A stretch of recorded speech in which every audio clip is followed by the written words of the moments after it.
नमस्कार, जय श्री कृष्णा। शाक्त परंपरा में जैसे ही कोई व्यक्ति, कोई साधक प्रवेश करता है, तो प्रवेश करते से ही उसको सबसे पहले दिखाई देता है दुर्गा सप्तशती।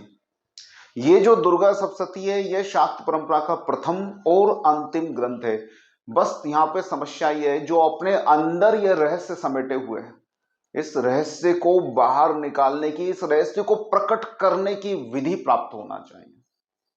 तो क्या है दुर्गा सप्तशती का रहस्य और कैसे आप उस रहस्य को प्रकट कर सकते हो और अपने जीवन के अंदर चारों लक्ष्यों को, धर्म अर्थ काम मोक्ष नहीं, चारों लक्ष्य जो दुर्गा सप्तशती आपका पूर्ण करती है। प्रथम है स्थूल लक्ष्य, जिसके द्वारा आप अपने भाव को जागृत करते हैं। दूसरा है तांत्रिक लक्ष्य, जिसके द्वारा आप अपने सांसारिक कार्यों की और संकल्पों की पूर्ति करते हैं। तीसरा है योगिक लक्ष्य, जिससे आप षट चक्र भेदन करते हैं। और चौथा है मोक्ष प्राप्ति का लक्ष्य, आत्म साक्षात्कार का लक्ष्य। तो ये चारों लक्ष्य आपको प्राप्त कैसे होते हैं दुर्गा सप्तशती से? ये वीडियो अंत तक जरूर देखना और आपको पसंद आए तो अपने मित्रों में शेयर करना, शाक्त परंपरा के साधकों में शेयर करना। तो कैसे प्राप्त होते हैं ये लक्ष्य? देखिए, विधि विशेष नहीं होती। मैंने अपने पूर्व जो वीडियो है उनमें भी बताया है कि विधि नहीं विशेष होती, आपका अभ्यास विशेष होता है। ये अभ्यास ही आपके अंदर समस्त सिद्धियों को धीरे धीरे प्रकट करता है। तो अभ्यास कैसे करें, इस विधि को मैं सिखाता हूं। तो जैसे ही आप शाक्त साधना की तरफ आते हैं या प्रथम बार आपके सामने दुर्गा सप्तशती आती है, तो सर्वप्रथम उस दुर्गा सप्तशती का आप स्थूल लक्ष्य की प्राप्ति के लिए पाठ प्रारंभ करें। क्या है स्थूल लक्ष्य? स्थूल लक्ष्य का मतलब होता है कि आप दुर्गा को जानें, उस भगवती के विषय में जानकारी को प्राप्त करें, उसकी लीला, महिमा और प्रभाव को पढ़ें, समझें। यह जब आप करेंगे, इसको करना कैसे है कि आपको दुर्गा सप्तशती का श्लोक पढ़ना है और उसका अर्थ पढ़ना है, स्तोत्र पढ़ना है और उसका अर्थ पढ़ना है। समझना है कि भगवती का प्राकट्यकरण कैसे हुआ और प्रकट होकर दुर्गा ने क्या क्या किया।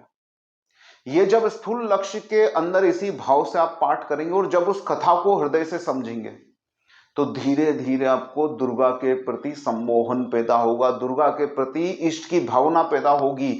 आप दुर्गा के लिए निष्ठा को जन्म देंगे और उसके प्रभाव और भक्ति को आप अपने हृदय में स्थान देंगे।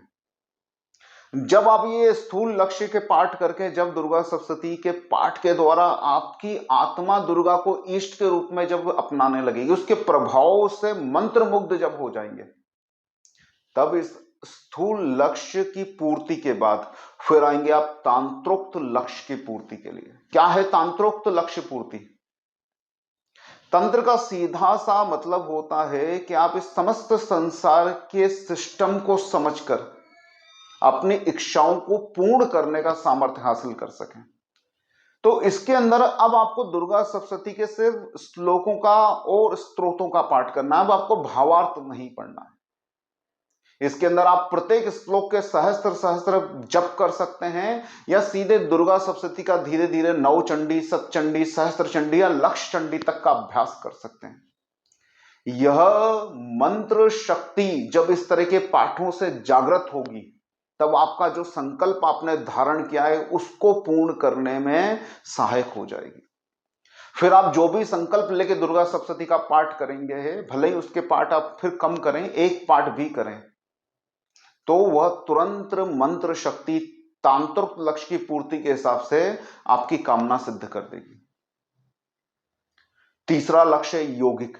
जब वो मंत्र इतने जप लिए जाएंगे, पाठ इतने हो चुके होंगे कि वो प्रत्येक मंत्र आपके लिए ऊर्जा को प्रस्फुटित करने वाला हो चुका होगा। ऐसे समय में जब आप पहुंच जाएं, ऐसी अवस्था में जब आप पहुंच जाएं, दुर्गा का ये स्वरूप जब आपके अंदर निहित होने लगे, तब आपको दुर्गा सप्तशती के प्रत्येक श्लोक का या स्तोत्र का या पाठ का, या आपकी श्रद्धा के ऊपर, इनका निरंतर जाप करना है आपको अपने 60 चक्रों के अंदर, मूलाधार से लेकर आज्ञा चक्र तक। ये अनेकों बार जप किए जाने पर धीरे धीरे आप अपनी ऊर्जा से, क्योंकि वो मंत्र पहले ही आपके लिए सिद्ध अवस्था में आ चुके हैं, वो पाठ सिद्ध अवस्था में आ चुके हैं, तो धीरे धीरे वो अपनी ऊर्जा से आपके चक्रों के अंदर ऊर्जा प्रवाहित करने लगेंगे और आपका चक्र भेदन होने लगेगा। जब निरंतर अभ्यास से आप इस यौगिक लक्ष्य की पूर्ति करेंगे, यानी कि षट चक्र भेदन करेंगे, तब अंतिम लक्ष्य की पूर्ति होगी और यह अवस्था स्वतः ही बनेगी कि दुर्गा सप्तशती का जब आप पाठ करने बैठेंगे तो आप दुर्गा और स्वयं में एकात्म भाव को प्राप्त हो जाएंगे।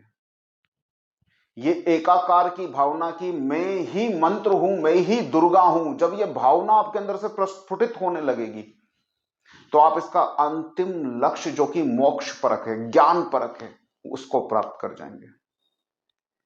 तो ये शाक्त परंपरा का सबसे अनमोल ग्रंथ है।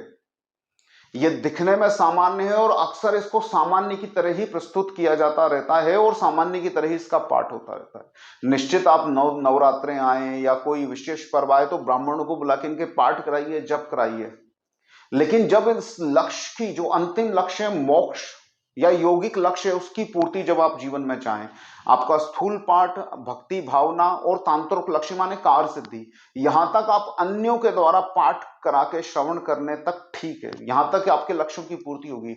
लेकिन तांत्रिक लक्ष्य के बाद जो इसके लक्ष्य शुरू होते हैं आपके षट चक्र भेदन यानी कि यौगिक लक्ष्य या मोक्ष, इसमें आपको स्वतः ही उतरना होगा।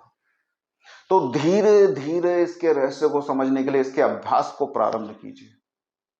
धीरे धीरे इसकी कथा को श्रवण करके अपने अंदर भाव पैदा कीजिए, उस भाव के सामर्थ्य से अपने कार्यों को सिद्ध कीजिए, उस सामर्थ्य से अपने चक्रों को जागृत कीजिए, और जब ये सत चक्र भेदन हो जाए तब आप दुर्गा के साथ एकात्म भाव को प्राप्त हो जाइए।